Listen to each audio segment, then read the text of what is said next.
welcome to Xtreme One to Watch. We are here today again with Tegan Peck. I am Destiny Crane and Danna Burns-Shaw.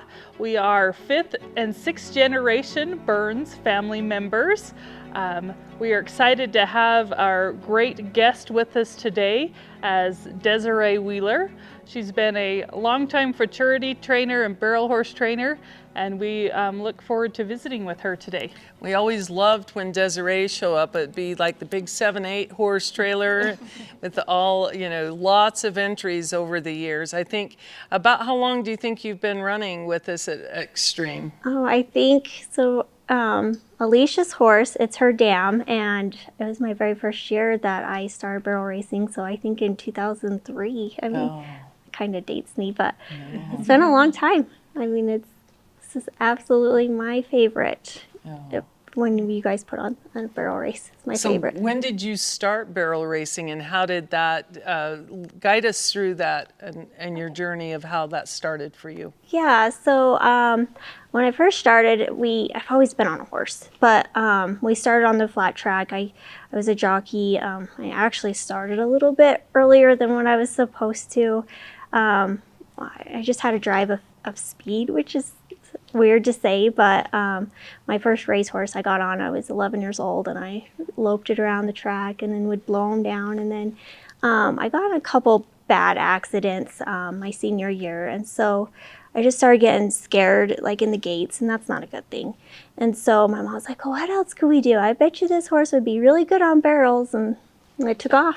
That's kind of how it started with the barrels. I had no idea you were a flat track jockey. Yeah, I did that remarkable. when I first turned 16. I had a few clients that flew me into Arizona, and I was kind of scary big to leave your parents back then. But yeah, it was fun. So your parents had racehorses? Yes, yeah. It's been in my family for ever.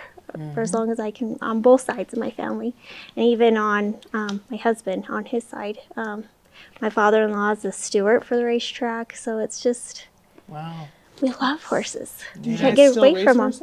I don't, but Scott's family does. Yeah, they have a few thoroughbreds. We've got the quarter horses, but he has a thoroughbred. How'd you meet Scott? In stereo.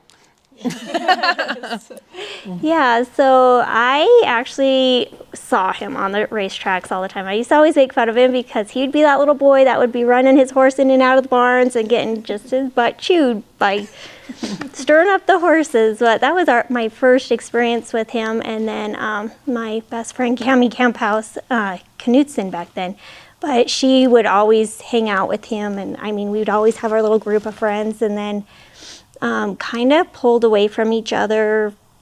Like I never saw him until like my senior year in high school, and then we kind of just found our way back into the horses again, and yeah, that's how we met. We started dating then. So yeah, kind of crazy. Did he gallop horses on the track also, or any of that? No, his dad did, and all of his family did, but no, he was more of, he liked them to buck, and he was pretty rough on horses, so they were dead tired. He'd wear out, he just loved that. He loved to make them buck, and I don't know why. Me, I'm the complete opposite, but he loved that. So how did you get into the futurity game? So we've always had like 100 head of horses. So I just, we raise and breed all of them, and I haven't had like super great horses, so I've just had to go make them. And so that's why I started the futurity horses, because I always had a baby coming up, and what would you do with them if I didn't train them? And so that's how I just love to see, well, right now I love to see the progression of the futurity horses, and then it kind of gets, for me, a little bit boring when they're open and finished, because I nitpick so much that it kind of gets the horses frustrated, like, leave me alone, I know my job. But that's why Alicia's just kind of been perfect, just to take them over. But the futurity world is my passion. When did Alicia start running barrels? So I would do the peewees when she was 3 on her little pony, and poor moms had to run them through. Remember you running through? Yes, yep. And then she was able to do it by herself, and I mean, I don't think it was too many years ago that she was probably like slower than the 5D, and then just all of a sudden she progressed so fast and like beyond what I thought she would. She's just amazing worker, and yeah, she just took off on barrel racing. That's her passion. Yeah, it's been so much fun to watch her. So last year, or this year, not last year, this June, she was our highest money winner at the Xtreme Million Finals and took home over $48,000. Yes. So talk to us a little bit about that experience and what that meant to your family. A lot. So you guys were extra special to us and went out of your way and made the donations so that we could afford the entry fees. And Alicia wanted to run all three of her horses because we couldn't really decide. Her fastest one is actually Cookie, but she's not quite solid yet, and so she's not really dependable. And Connie was Jaden's Pee-wee horse, and so Alicia had, like, she's just been the horse that we always count on. No matter what, we count on that horse. So definitely wanted to do her.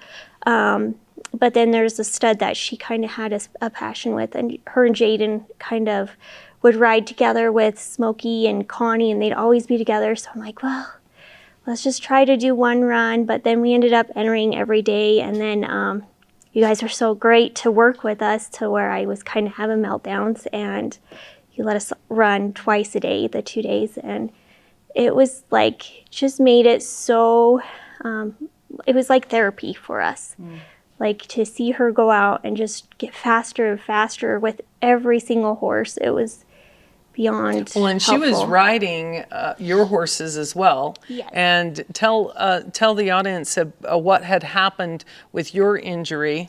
You had really have had a horrific year. I mean, none of us can even imagine all of the pain and suffering your family has went through. So this was like the little golden moment of a really hard situation, and I know it's going to be hard for you to share it with us, but talk about what happened with your injury and why Alicia had to step into your shoes as a 12-year-old and ride your horses. Yes, absolutely. So try to keep it together, but the Saturday, no, it was Friday, I was riding one of my colts, and I probably shouldn't have. The wind was blowing, and we all know what horses do when they're babies, and a horse took off running with me. He jumped over the barrel and jumped over a fence, and so I had my kids out in the field, and I didn't know, like, I couldn't see them because I was so focused on the horse trying to stay under control, and I couldn't find the control. And so I decided to bail, and that wasn't a very good idea, but I dislocated my knee and tore my ACL, my meniscus at that time, and I didn't go into the doctor because we were headed to Heber City, and Alicia wanted to really run, and she has her fraternity cult that she really wanted to run there, and so I wasn't going to miss that, and so we were able to spend that weekend at Heber City, and then Jaden passed away. Well, he didn't pass away. He had his accident on that following Monday. So tell us a little bit who Jaden is, Yes. and how old he is, and he had his struggles when he was young as well. Yes. So you've not only had this extreme tragedy that happened this year, but tell us a little bit about Jaden's early journey. Okay, yeah, Jaden's my son, and he's 5. He's just about to turn 6. But when he was born, he went full term, and he was super, super tiny. He was 4 pounds, and like every time I would nurse or like he would feed, he just kept us getting skinnier and skinnier. So it took us a good month to figure out what he actually had. And it, like, we were in the hospital the whole time trying to just figure out, and he was diagnosed with cystic fibrosis. And so with that, both of us are carriers. So I had no idea on my side of the family, but Scott's uncle had passed from that. So we were kind of familiar with it. I mean, it was scary. It was a scary time. Didn't know anything about it. But with the wonderful doctors and help of everyone, we were able to he was actually like the top of his cystic fibrosis, especially his age group. He had really healthy lungs, but with that, we had to do treatments up to 4 times a day, and they were like percussions. We were able to get him a vest at age 1, but all up till then, we had to do it all by hand. And so those all lasted at least 30 minutes at a time. Sometimes when you do have the CF, you get bacteria, or we get it and we just kind of cough it out, and it's no big deal. But for him, he'd get pretty sick, and so he had to be on lots of antibiotics and inhaled medicine, and so that could take up another hour on top of the treatments to just give him that if he was sick, and that was quite often. But then they came up with a new drug when he was 4. And it actually helped him to not have anything progress to get worse. That was, it was a blessing. I mean, you still have to do all of the treatments and the prevention, but it was like he wasn't get sick as often. And so it was kind of like getting in a routine. It was all easy. It was just like brushing your teeth. You know, you just kind of come up with a routine, and it worked.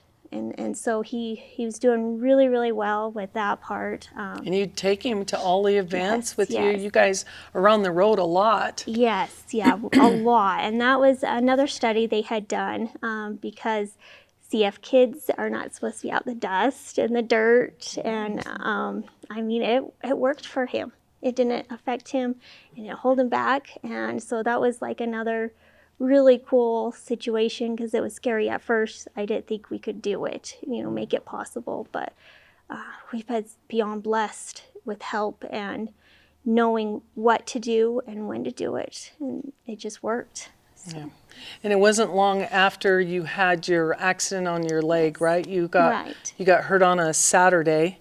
Yeah, so it would have been a Friday, and then that following Monday is when Jaden went and got on his brother's 4-wheeler, and at that time I just didn't know how he did it, but it tipped over sideways on him, and he it just took his air away, and so he didn't have any oxygen. And so he came back. We were able to bring him back when me and Alicia got the 4-wheeler off of him, and so he lived for another 12 days. So we're very blessed to have that, but it's been hard.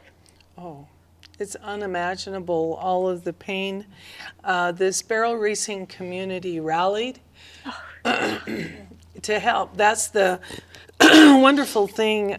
We are a family, an extended family, and when we heard of this tragic news, the barrel racers all came together and bought tickets for an Xtreme Million entry, and was able to raise $12,000 for the Wheeler family in their time of need. And it wasn't just our association, it was many different people that reached out. And it's, as you know, when you're going through this, the only good thing is the community and your family and the people that can support these hard things, that you know you're loved, and that you know that you can survive it, just because there's other people that will really step in to help.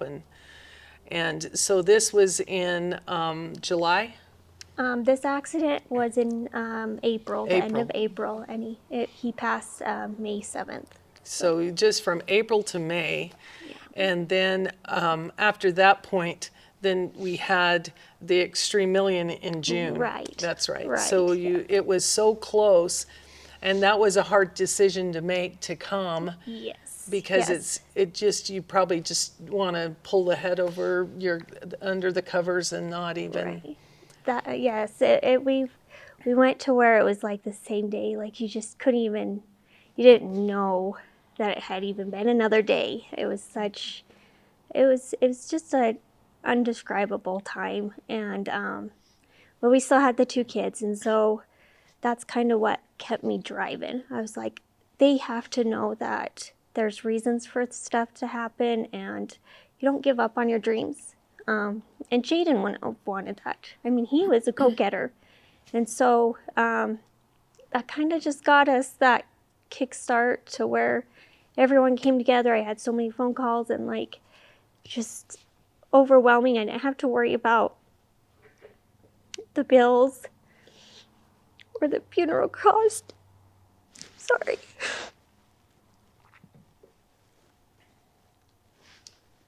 Because you guys, everyone came together and made it so that me and my family could move forward. And so I didn't have to worry about any of the money part, which I kept on like having regrets, like how can I accept this money for exchange?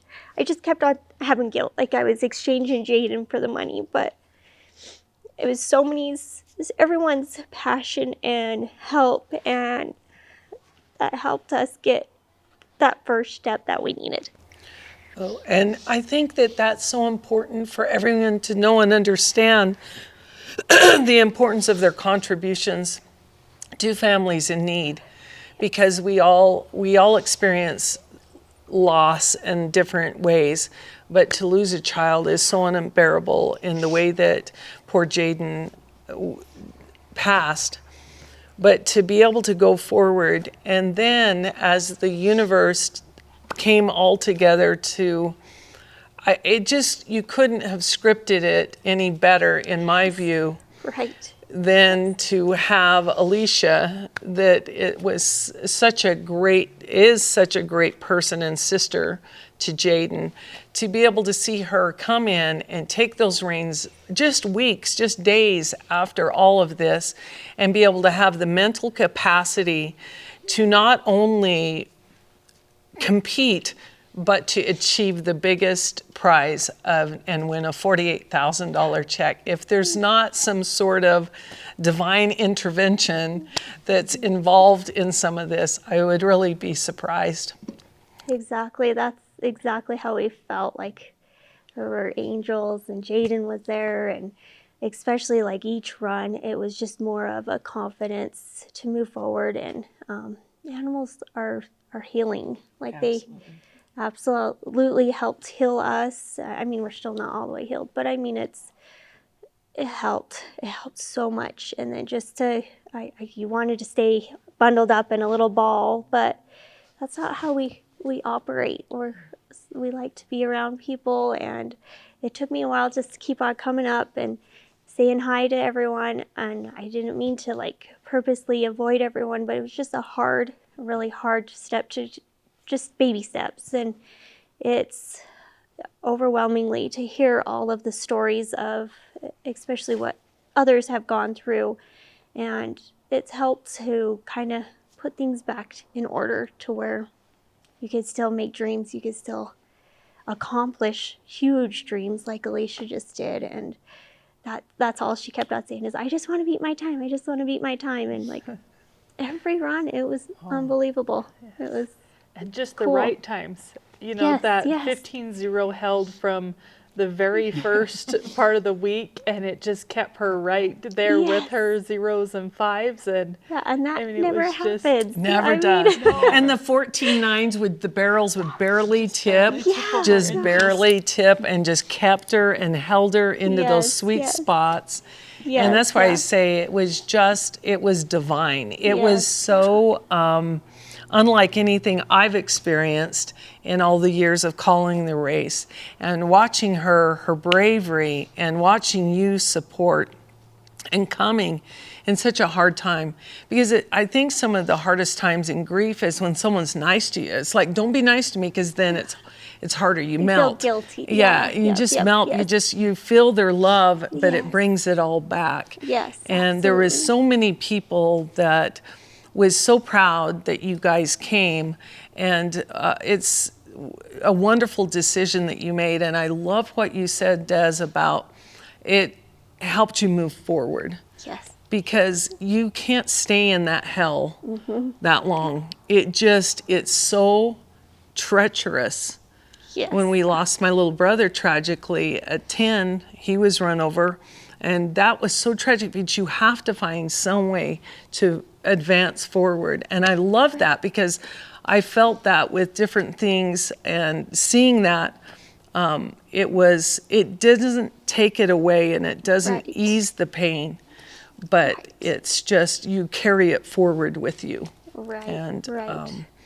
what a wonderful example you've been to be able to others, to show people that you can survive it. It's not easy by any stretch, but Right. and good for you to help and understand your other two children and their needs for you. And it's a lot of pressure on a mom.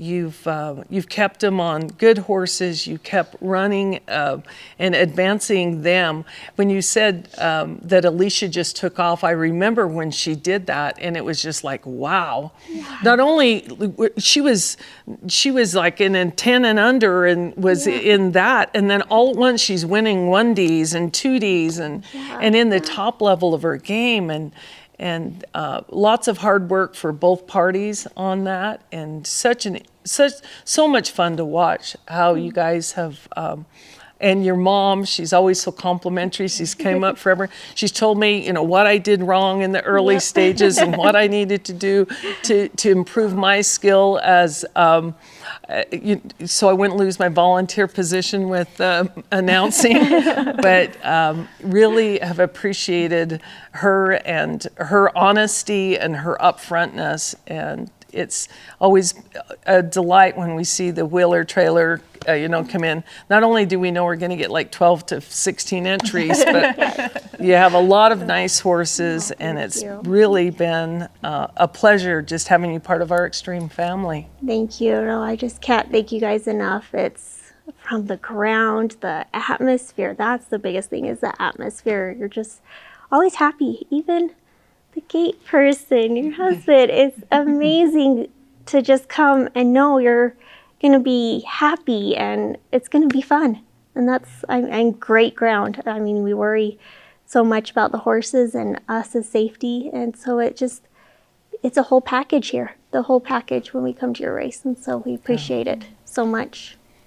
Thank you. Yeah, extreme fun. That's it. Really, life is too short, and everything we want in life is that feeling we're going to get to obtain it. So to get that $48,000 check, that was such a great feeling, and that's what we love, and that's our why, is to be able to hand over those life-changing checks, and that turning those kids into champions and all different age groups. I love the divisional barrel race for that reason. Absolutely. And to be able to take home something that's like winning Cheyenne when you're 12 years old. Yep.